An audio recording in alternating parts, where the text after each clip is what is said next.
Texas adventure, 100-degree plus every day. It's been crazy, a lot of fun, a lot of challenges, but I would deem it as being very successful. And so we're out here, and our problem is that we love to get out here and go hunting, and we're trying to find ways of extending our time out here in the field, and so getting the opportunity to go hunting axis and Nilgai and pigs. For all you folks out there that don't do this, you seriously consider it. It's a great adventure, and it's something new, and it is a challenge like you've never seen before. So we're gonna give it a whirl tonight. We're back in the same spot that I passed on those Nilgai last night because of the cattle. We're hoping that we can make it happen tonight, so here we go.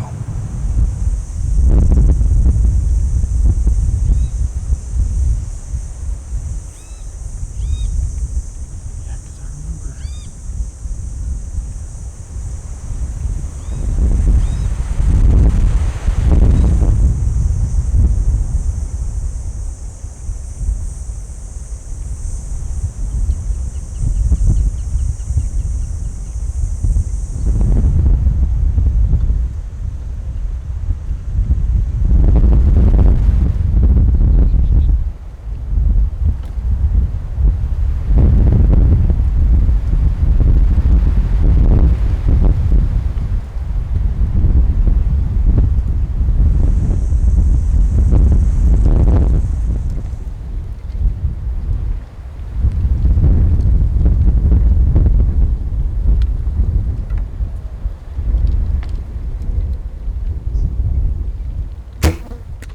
It was kind of a slow night.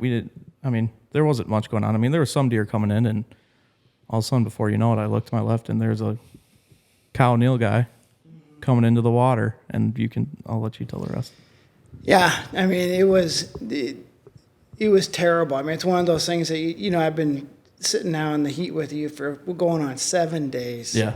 Right? And so you just want so bad to, you practice to perform a craft. Mm-hmm. And for me, it's a hobby of mine that I just love. I don't compete, but I love to shoot. Yeah. I love to shoot. And I shoot year round all the time. It's my way of kind of just mentally getting a break. Right. And so, tonight we had the cow come in, had a calf with her. The calf was a big calf. It wasn't like a young calf. It was smaller than her, but it was big. Yeah. And they both came into the water at the same time, and the cow just walked right on in there. Yep. And then the calf was coming up right behind her and coming into the water. And so I don't like to shoot cows when they have small calves, but this Right. was no question. This thing was plenty big, the calf was. So I drew back, and I kind of put the pins, and I was sitting kind of in between her and the calf, and then I slid forward because I didn't want that calf to get up there next to her and take a Right. chance of her. Sometimes they'll run into the water and then shooting her by accident. And I shot, and I made a bad shot. A hideously bad shot, and mortally wounded her. Yeah. Right? She's deceased. But the problem is we didn't get to find her. Yeah. And it just really, it kind of punches you because Right. it affects. You took an animal's life. You didn't get the protein out of it. Exactly. You impacted the ecosystem really kind of in a negative way. Yep. And just because you didn't perform at that given time the way you needed to perform, you didn't Right. pull it together. And so I hate that. Yeah. I hate that. And people say, oh, it's just part of bow hunting. And the thing is, I've been bow hunting for 40 some years. Yeah. And it's happened to me on a couple occasions before, Yeah. right? And most of the people who have hunted with me know, right? And so, I've been very blessed in the past, but I'm more than willing to pass. If I don't feel comfortable, like the night before, I had 4 bulls show up 30 yards away from me. Yeah. But I had some cows in there intermixed with them. And, Yeah. I have no problem with saying I don't feel comfortable doing that. Exactly. And I should have, that given situation, problem is I dropped the pin on her, and my thing is in my head, I had zero doubt in my mind this was going to happen. This was going to be quick, smooth, ethical, and done. Yeah. and I perform poorly. And so, yeah, it is what it is. Yeah. And, you know, you just got to suck it up and go. But you know, it's one of those things you look back at and you're just, I wish I would have done better for you guys, but the animal too, for sure. Right. I really did her wrong. Right. Yeah, exactly. And I just feel like with what we do, I mean, obviously we have so much respect for these animals. So when something like that happens, like can't even really put it into words. Like it just flat out sucks. Yeah. Well, reality is bow hunting's hard. Yeah, Right. yeah, That's part exactly. of the allure for us Yep. is that it is hard. It requires a ton of practice and dedication to the craft, like you said. But in a real world situation, things happen, and not to make light of it, like you said, it's a big deal. But bow hunting's hard, and sometimes things like that happen. We want to minimize them. We don't want them to happen. But I've known you a long time, and I know it's not from a lack of preparation. Yeah. It's not from a lack of want to, and it's not from a lack of execution. Just you kill a pig at 70-yard heart shot. Yeah. You could, again, it was the situational context, and things they didn't happen the exact same right way. All right, so afternoon of day 3, and we're changing it up big time. We're not in a trap. There's a trap back here over my right shoulder. It's still hot, and as you can tell, it's pretty windy. It's probably gusting in the 20s. Steady 15. We've got water over here about 150 yards. We have a trail right here at the base of our thing, and this is just a travel route. There's a crawl right over there into the water. And so we're gonna have a window, and we're trying to catch them going to the water and coming from the water. So I've never hunted like this for them. It reminds me more of whitetail hunting than what we've typically been doing. But it should be fun. When something happens, it's gonna happen fast. So stay tuned. We dropped Scott and Nick off, and they had a great hunt this morning, and I'm excited to see what they do this evening.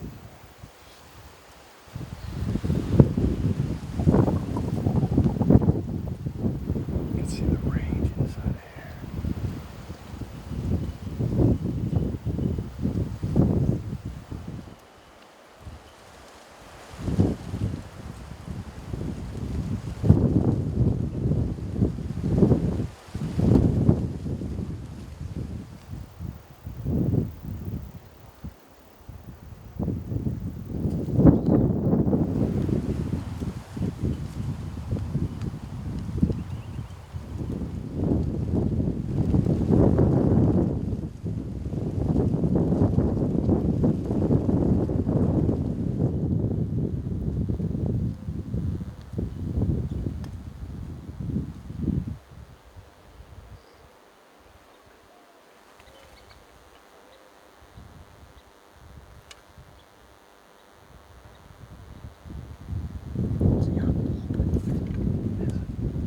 We just had a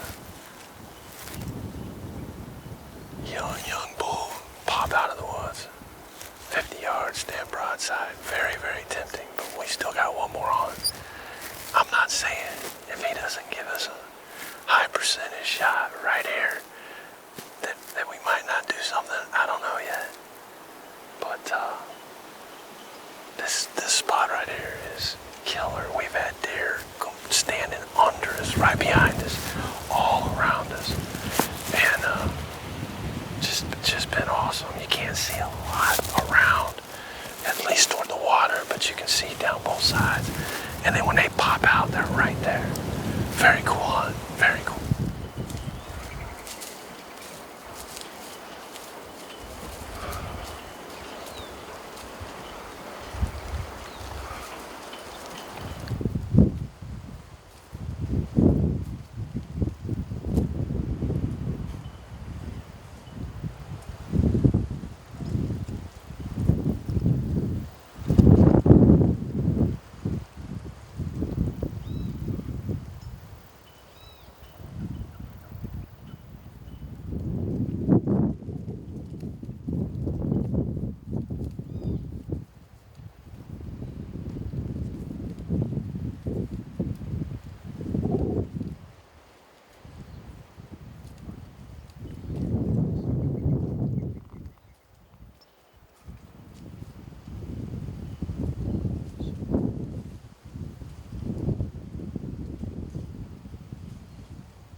We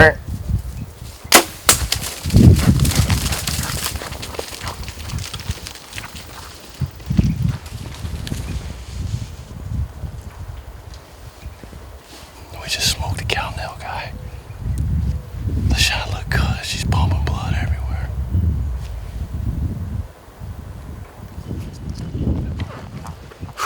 I need to calm down for a second. That stuff happened so fast. We were just talking about this is the best time. Look over our shoulder and there's a cow, that fast. Now, we might could have passed on her and waited on a bull, but we still got one more on. And the shot might be a little high when we look back at the footage. We'll show Oscar, but she was bleeding really good. So.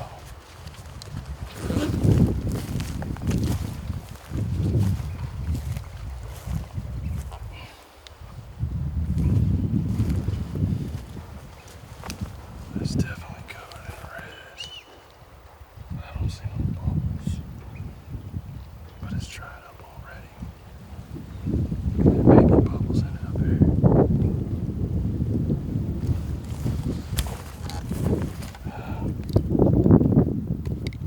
We'll wait on Oscar.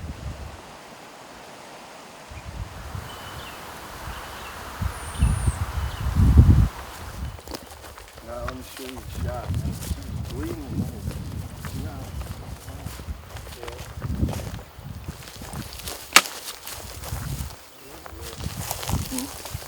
There's no blood. Go back over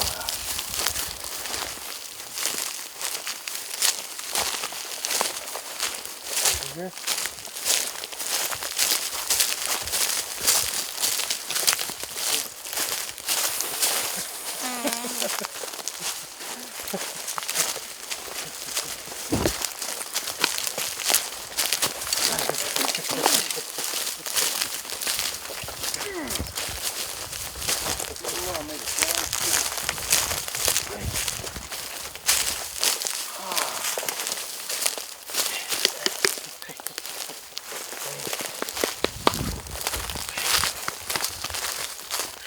I'm sorry.